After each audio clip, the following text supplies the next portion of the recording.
Hey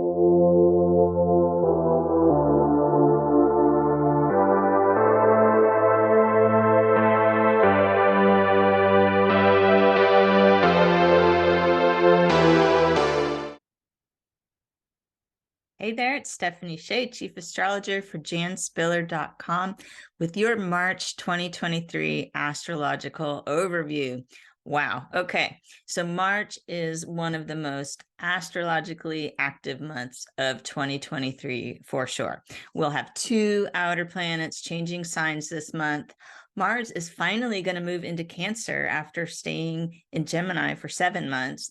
And so with all this new sign and planet activity, we're going to feel the energy shifting in the major way. And we've got our equinox on March 20th, which is essentially the astrological new year. It's when the sun moves into Aries.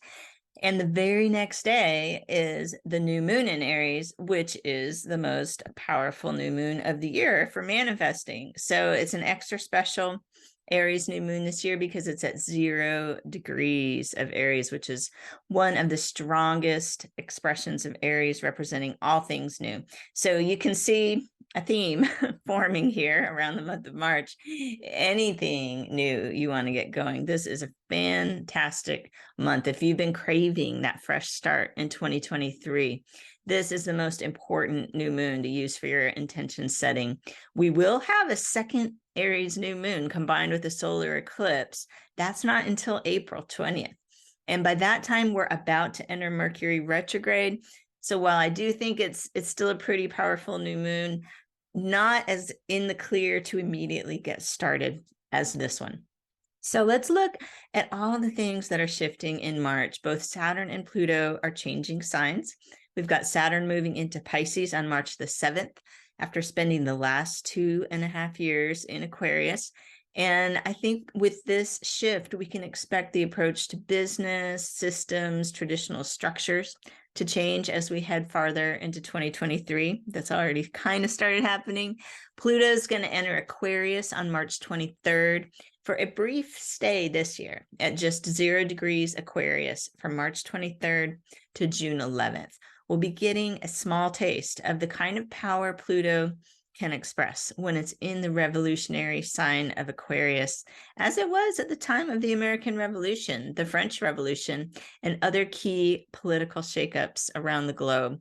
So it's really a good month to take advantage of these forward-moving energies before Mercury stations retrograde in April. Well, it's really smart to use March to take some new steps towards a goal so that when we do hit that Mercury retrograde, April 21st to May 14th, giving you the heads up now, you've already gotten something started that you can continue working on, and Mercury retrograde will support that versus trying to start from scratch at the end of April. Now, let's look a little closer at Saturn entering Pisces. This cycle is going to go from March 7th until May 24th of 2025. And it's pretty significant just in the big picture to think of Saturn moving through the final sign of the zodiac, Pisces, before it starts a whole new 12-sign cycle in 2025. So that's a big picture thing we can think of. I think that on a big picture level, also Saturn and Pisces will activate people to commit to their principles and take action based on their compassion. And this is why I'm thinking 2023 could be a very productive year for nonprofit businesses and any organizations dedicated to helping other. Or let's say you have a for-profit business, but you set some special programs that give back to the community. That's the vibe we're looking at with Saturn and Pisces. It's way less focused on how can I get ahead and more about how can we all get ahead. We could feel a shift from the tech-oriented Saturn and Aquarius to the more spiritually oriented Saturn and Pisces. So maybe people wanting to tune out of the internet for a while and just be more at peace without so much external, chatter and influence from all the technology and devices we're surrounded by. On a personal level, I think Saturn and Pisces will serve as a reality check for those who may have been escaping their own emotional reality. And I was recently doing a talk on 2023 astrology alongside KJ Atlas, who works with me at the Jan Spiller website. And she had a really good take on this Saturn in Pisces. And she was saying we may be taking a hard look at our escapist habits. So some people might be reevaluating their relationship with alcohol and other substances, for example. Other people might explore issues related to what they feel addicted to in a way that is taking them out of reality, whether it's TV, computer games, shopping, anything that prevents them from dealing with what they actually need to deal with in the real world. If we've been in denial about anything in our lives, the consequence for our avoidance is surely going to surface, I think, during the Saturn and Pisces years. So it could be very tangible. We could realize we have to take charge of our finances, our home life, our health. Or we may discover that we've been bearing our emotions and it's time to look at them so we can finally heal. So it's going to be helpful, but will it be easy? Not so sure, but all the worthwhile things, take some effort, and it's making an investment in ourselves. So I think that's an interesting thing about Saturn and Pisces. And if you are wondering if you have your Saturn in Pisces, you can download a mini natal report from janspiller.com and find out if you think that maybe that's your Saturn. And you could be due in the next 2.5 years for your Saturn returns, which is a pretty significant stage of life transit that happens to people approximately every 30 years in their life. So I thought I would mention that. Now let's look at this equinox, the astrological new year. We've got the sun moving into Aries on March the 20th. And in much of Western astrology, the zodiac signs are anchored to the seasons of the year. People watching this channel, people who are Jan Spiller fans, that's often the astrology that they're used to. And I never try to say one branch or method is better than another, because I think whatever works for you is the best. But this has been working amazingly for me and many of the followers of Jan Spiller over the years. So we are looking at the seasons of the year. Therefore, every March equinox, the spring equinox in the northern hemisphere and the fall equinox in the southern hemisphere, we're celebrating new beginnings available through Aries season. At this time of year, the energy is really active, and it's the ideal time to plant new seeds that's going to determine our year ahead, as well as possibly the rest of our lives. It's time to assert ourselves, to really celebrate our individuality, and go out of our way to achieve the aims that feel closest to our heart. We're discovering a new part of ourselves that's emerging. And I have some tips from Jan, according to her previous writings, the best uses of this time of year, the March equinox. Be willing to explore new horizons, take trips and try new things. Be aware of your finances and what you can do to increase or stabilize them. Go out and about and socialize and gain greater understanding of how society thinks. You want to gain information and new social connections that can make your life better.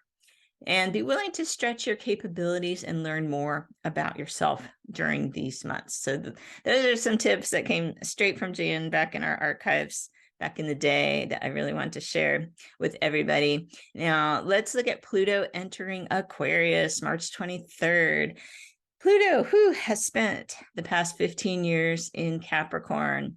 This planet of power isn't done with Capricorn just yet, but this year between March 23rd and June 11th, we're getting what I call a sneak preview of Pluto in Aquarius. It can give us clues to what lies in 2024 and beyond, when Pluto will move into Aquarius more permanently.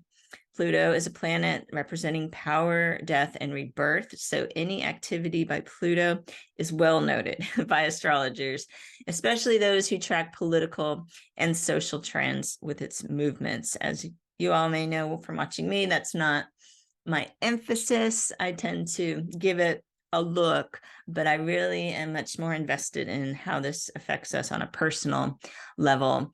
I will say on the big picture, I think over the past 15 years, while Pluto's been in Capricorn, we've been examining our governments and ways of doing business and being shown where there are problems in our current systems in order to promote better ways of functioning on a basic practical level. That's very Capricorn. And we can do that in our own lives too. When Pluto moves into Aquarius, I think the ideas of survival are going to be taken to another level with a bigger picture approach. While Pluto and Capricorn helped us to find our individual power, I think that Pluto and Aquarius is going to help us to realize the power available when we team up with others. So we could be discovering more what we have to offer, learning to consider where we fit into the world, being encouraged to embrace our uniqueness as we contribute our special gifts to create something bigger than ourselves. That's one of the transformations we're all due for under this upcoming Pluto in Aquarius time period that we'll be entering. So that's going to be something to dabble into over the coming months, and knowing there's more. There's more to come in 2024. And towards the end of 2024, Pluto's really in Aquarius, and then we're in it for 20 years. So this really is the brink of a new era. Now for inner planets, we've got Mars entering Cancer. For much of March, Mars will be in Gemini, and on March 15th, Mars will clear the shadow phase of its last retrograde cycle. That was October 30th to March. March 15th was a shadow phase. So the retrograde went October 30th to January 12th. So that is super exciting. The first few weeks of March are going to be a great time to make new connections and gather information. And the days between March 15th and 24th will really be ideal for important new meetings or putting agreements into writing. Now, on March 25th, Mars moves into Cancer.